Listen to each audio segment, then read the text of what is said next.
क्या आपने वो देखा?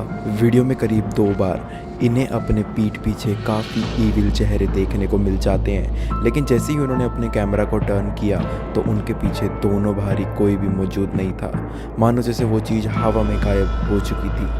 हसन का रिएक्शन देखकर ऐसा ज़रूर लगता है कि उन्होंने इस चैलेंज को काफ़ी बहादुरी से ख़त्म भी कर लिया था। बट आपकी क्या राय है इस वीडियो के ऊपर, ज़रूर शेयर कीजिएगा। Number 2, the unknown invitation. इस स्केरी घोस्ट वीडियो के अंदर हम देखेंगे कि एक वुमेन जब एक अननोन लेटर को फॉलो करते करते एक ऐसे टनल के पास पहुंच जाती है जो देखने में वैसे तो एकदम नॉर्मल लग रही थी, बट अंदर उसके कंस्ट्रक्शन वर्क का सामान जरूर पड़ा था। लेकिन जिस लेडी ने इस वीडियो को शूट किया था उन्हें बिल्कुल आइडिया नहीं था कि जिस जगह वो अपने पैर रखने वाली थी वो किसी हेल होल से कम नहीं था। एंड जल्दी उस टनल में टहलने के बाद उनके साथ एक ऐसी चीज़ भी जुड़ जाती है जो मोस्ट प्रोबेबली जिंदा तो बिल्कुल नहीं थी।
Scary figure of a faceless woman इस वीडियो में इस लेडी के साथ काफ़ी बार नज़र आई थी, but for a very scary reason.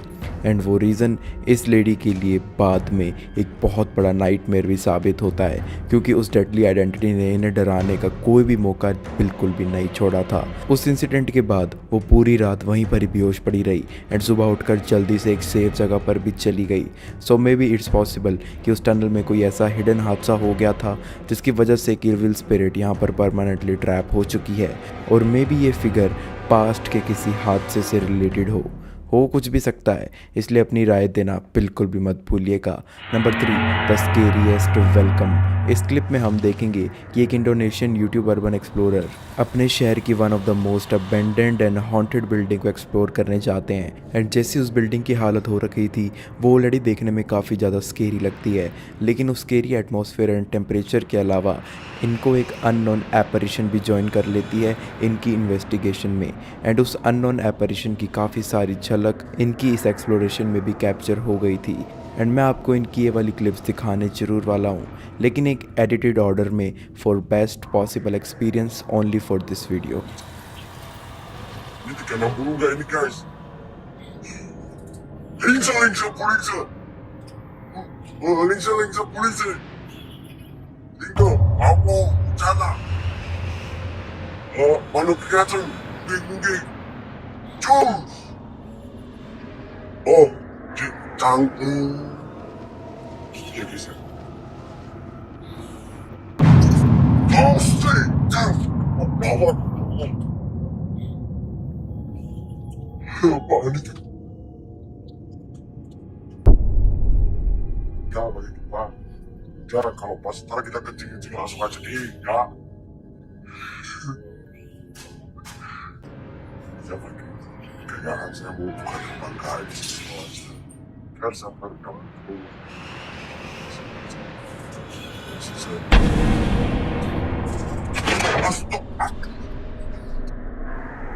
एक एपरिशन जिसका फेस पूरा डिसइंटीग्रेट सा दिखने में लग रहा था, यानी काफ़ी ख़राब सा लग रहा था, वो उन्हें काफ़ी बार दिखाई देती है।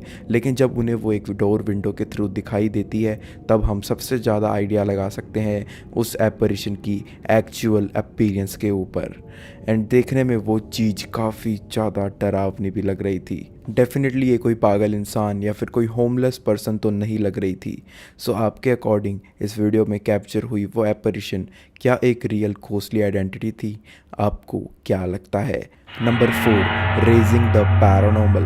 आज की हमारी चौथी वीडियो एक न्यूली मेड डैड ने रिकॉर्ड करी थी, जब उनको अपने 2-3 महीने के बेटे के कमरे से काफ़ी वियर्ड साउंड्स आने लगती हैं, जो धीरे धीरे इवेंचुअली रात तक पूरे घर में पैरानॉर्मल एक्टिविटीज़ का डरावना चेहरा बन जाती थी विदाउट अ डाउट।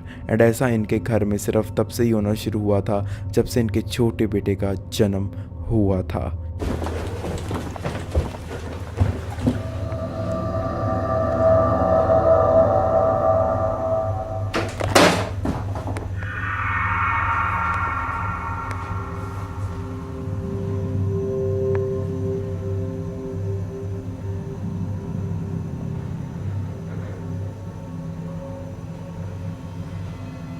इस खौफनाक रात के गुजर जाने के बाद जब अगली रात इन्हें फिर से अननोन साउंड एंड वॉइसेस आना शुरू हो जाती हैं, तो ये फिर से एक वीडियो को रिकॉर्ड कर लेते हैं। एंड इस बार आप इस क्लिप में देखोगे कि सबसे पहले तो इतनी रात हो जाने के बावजूद भी इनके बेटे की हंसने की आवाज़ें आती हैं, मानो जैसे कोई उसके साथ खेल रहा हो।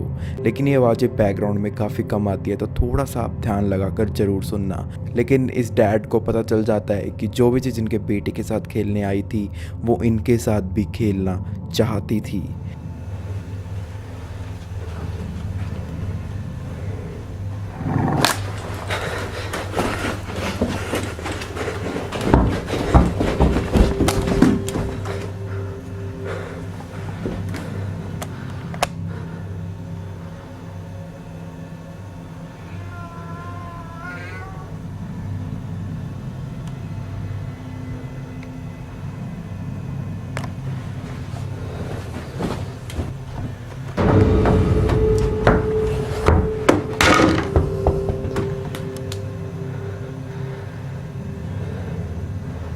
इनकी उस स्केरी नाइट का सिलसिला शुरू होता है एक एबनॉर्मल पैरानॉर्मल मूवमेंट से जो इनकी सीलिंग लाइट से शुरू होते होते इनके रूम में फैल गई थी।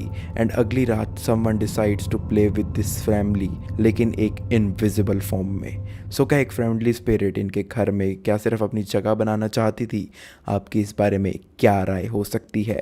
Number 5, the sensitive ghost. इस क्लिप के ऊपर ज़्यादा कॉन्टेक्स्ट नहीं दिया गया है एंड मेरी रिसर्च के बावजूद भी मुझे इसके ऊपर कुछ खास मिला नहीं, बट कुछ लोग मानते हैं कि जो रिकॉर्डिंग इस घर में हुई है ये ऑस्ट्रेलिया का कोई 2 BHK घर है जो किसी कॉलेज प्रोफेसर ने रेंट पर लिया था कुछ समय के लिए, काफ़ी कम रेंट पर। उस प्रोफेसर ने जब इस प्रॉपर्टी को मॉर्टगेज करवाया था तब उन्होंने इतना नहीं सोचा कि ये इतना सस्ता उन्हें कैसे मिल रहा है, वो भी एक काफ़ी ज़्यादा डेवलप्ड सोसाइटी के अंदर। लेकिन कंपैरिजन में देखा जाए तो उन्हें 2 BHK वाला हाउस 1 BHK के प्राइस में ऑलमोस्ट मिल गया था। लेकिन उस टेम्परेरी कम कीमत की गलती इन्हें शायद आज तक भी चुकानी पड़ती रही होगी, हर रात को अपने फियर यानी अपने डर को बेचकर।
हम क्लियरली देख और सुन सकते हैं कि इनके किचन एरिया की तरफ से काफ़ी एबनॉर्मल पैरानॉर्मल एक्टिविटीज़ देखने को मिल रही हैं, जिसके पीछे की एक्सप्लेनेशन देनी काफ़ी मुश्किल है बिकॉज इस वीडियो पर कोई ऑफिशियल इन्फो गिवन ही नहीं थी एज आई सेड।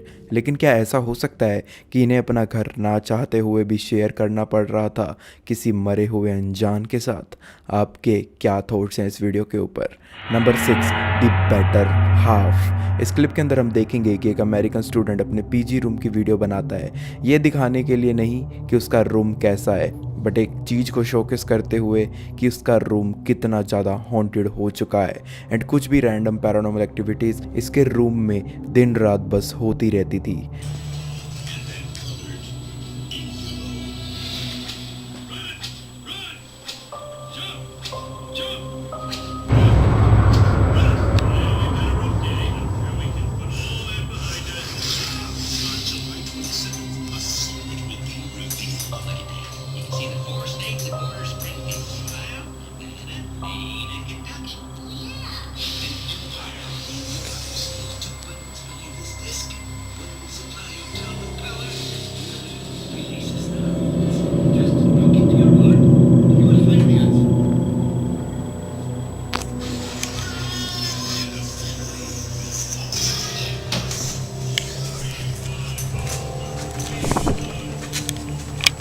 क्या आपने इन एक्टिविटीज़ के अलावा भी एक चीज़ नोटिस करी?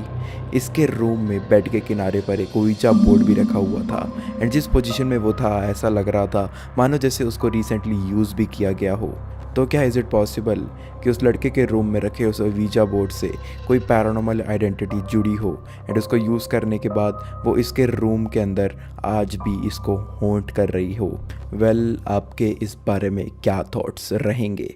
Number 7, the bad tradition. इस वीडियो के पीछे भी बहुत कम इन्फो है, लेकिन इसमें हम ज़रूर देख पाएंगे कि लेट नाइट एक लेडीज़ का ग्रुप किसी सुनसान रोड पर टहल रहा था एंड काइंड ऑफ वो किसी चीज़ को सेलिब्रेट करते हुए नज़र आ रहे थे एंड उनके लिए वो मोमेंट काफ़ी प्रीशियस भी लग रहा था। एंड आप ये भी देखोगे कि इनकी एक दोस्त व्हील चेयर पर भी बैठी हुई थी, बट श्योरली वो सिर्फ फ़न के लिए ही उस पर बैठी थी। असलियत में उन्हें ऐसी कोई भी डिजीज़ नहीं थी। लेकिन जैसे ही उस लेडी ने उस व्हील चेयर को छोड़ा तो आई गेस किसी चीज़ को उनकी ये हरकत बिल्कुल भी पसंद नहीं आई थी।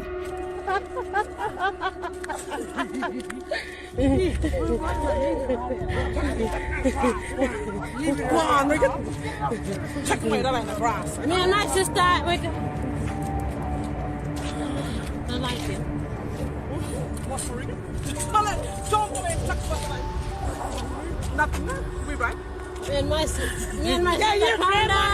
Yeah, I'm on the other side. Me and my sister Clouda got 2 daughters. And I'm on the other side today with you.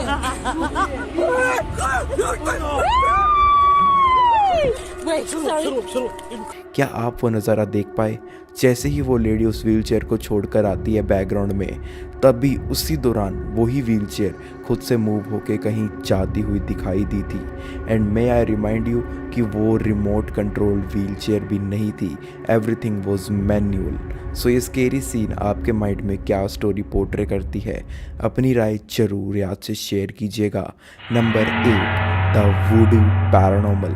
आज की हमारी लास्ट क्लिप कासाडोरिस की टीम ने रिकॉर्ड करी थी और इस स्केरी हॉन्टेड इन्वेस्टिगेशन में आप देखोगे कि ये टीम जिस बिल्डिंग की एक्सप्लोरेशन करने गई हुई थी, उसी बिल्डिंग के किसी रूम में इन्हें एक वुडू डॉल कमरे के बीचों बीच खड़ी हुई दिखाई देती है, मानो जैसे वो किसी का इंतज़ार ही कर रही थी। खैर, उस फिगर को स्पॉट करने के बाद ये टीम भी अपने आसपास काफ़ी पैरानॉर्मल डिस्टर्बेंसेस एंड काफ़ी पैरानॉर्मल पावर को फील करने लग गए थे, जिसकी वजह से उन्होंने इसके आसपास ही अपने इक्विपमेंट्स लगाकर अपनी इन्वेस्टिगेशन शुरू कर दी। और एक पॉइंट पर आने के बाद इनकी वो रात एकदम से ही बदल जाती है। Exorcizamos te homens imundos espíritos, homens satânicas potestas, homens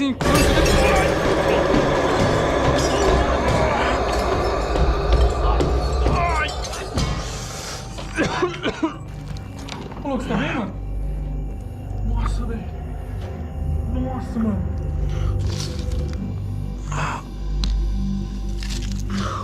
Tá bem, velho? Tá bem, mano? Pegou no C, gordinho. Pegou no C. Não me não, velho. Nossa, mas o pescoço. Nossa, o pescoço, mano. Tá sangrando? Tá sangrando? Só um pouquinho. Ô, Igor, você tá bem, mano?